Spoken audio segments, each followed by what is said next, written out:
भारतीय पत्रकार और राइटर्स के फोटो जर्नलिस्ट दानिश सिद्दीकी की तालिबान ने हत्या कर दी अफ़गानिस्तान में, तब जबकि वो जो युद्ध चल रहा है तालिबान और अफ़गानिस्तान सैनिकों के बीच, उसको कवर कर रहे थे। बहुत ही निंदनीय घटना है। और आज बॉम्बे फ़ोटो जर्नलिस्ट और मुंबई प्रेस क्लब की तरफ से कैंडल लाइट विजिल का आयोजन किया गया है और मांग की जा रही है दानिश को न्याय मिले, उसके लिए ये आवाज़ उठाई जा रही है। सभी फ़ोटो जर्नलिस्ट इसमें हैं, पत्रकार हैं और इसमें बहुत से ऐसे भी लोग हैं जो कि दानिश के साथ यहाँ पर काम भी कर चुके हैं। फ़िलहाल हम बात करते हैं मुंबई प्रेस क्लब के गुरवीर जी से। सर, ये बताइए कि किस तरह से जो हत्या हुई है वहाँ पर, किस तरह से आप देखें कि एक फ़ोटो जर्नलिस्ट, एक मीडिया कर्मी की हत्या हुई? ये दानिश सिद्दीकी का केस एक बहुत ही महत्वपूर्ण केस है, क्योंकि वो हर वक्त मतलब कि वो कुछ पीआर जर्नलिज्म नहीं करते थे।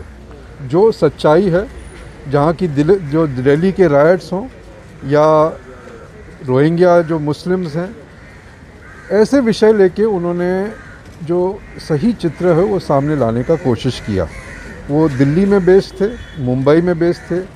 वो हमारे रीडिंग अवार्ड्स, रोहिंग्या का जो उनका काम था, रोहिंग्या मुस्लिम्स की जो इमिग्रेशन हुई और उसमें जो हज़ारों लोग मारे गए, उसका जो उन्होंने कवरेज किया, उस पे हम लोगों ने मतलब कि रीडिंग अवार्ड्स को उन्हें 2018 में एज ए बेस्ट फोटोग्राफर मिला। लेकिन उस टाइम हमें ये मालूम नहीं था कि वो ये फ्रंटियर तक पहुंच जाएंगे, ये सरहद तक चले जाएंगे। और हम देखते हैं कि जो उन्होंने दिल्ली राइट्स पे काम किया, क्योंकि दिल्ली राइट्स के अलग अलग मतलब उसके वर्जन्स थे। एक बीजेपी का वर्जन था, एक जो जिन मुस्लिमों पे जो माइनॉरिटीज़ के ऊपर अत्याचार हो रही थी उनका वर्जन था, और उसके फ़ोटोग्राफ्स ने कौन सच बोल रहा है वो सामने आता था। वैसे कश्मीर पे भी वैसे उन्होंने काम किया। और ऐसे करते करते खासकर ये जो कोविड पैंडेमिक की जो सच्चाई है, जो मतलब लेयर्स एंड लेयर्स के झूठ के नीचे छुपी हुई थी, वो उसने कुछ चित्रों के थ्रू इंटरनेशनल मतलब कि टपके तक उन्होंने पहुंचाया। खासकर उनकी जो ड्रोन क्या बोलते हैं कवरेज के ऊपर।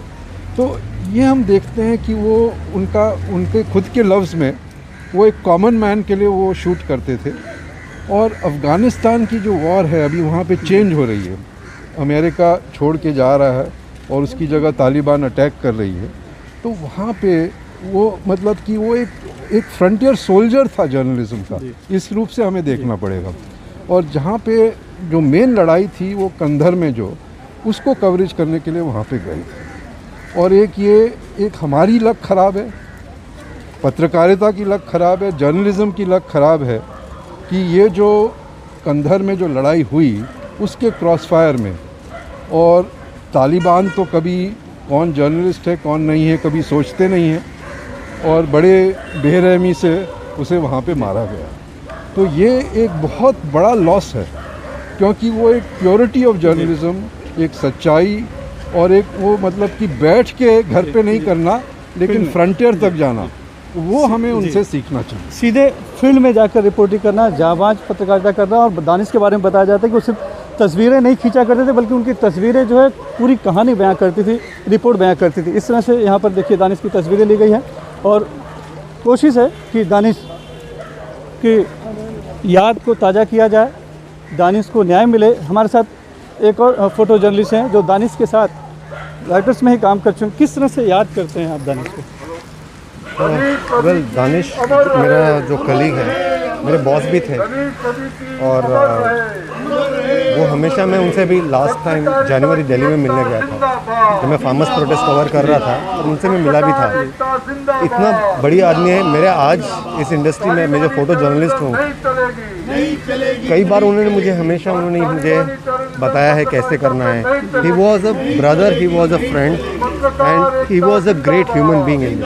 अच्छे पत्रकार के साथ एक अच्छे इंसान भी थे, और उनकी दानिश भले इस समय अब हमारे बीच में नहीं है, लेकिन उनकी खींची तस्वीरें हमेशा हम सभी के जेहन में उन्हें अमर रखेगी। मुंबई से कैमरामैन प्रवीण रोज, सुनील सिंह, NDTV इंडिया।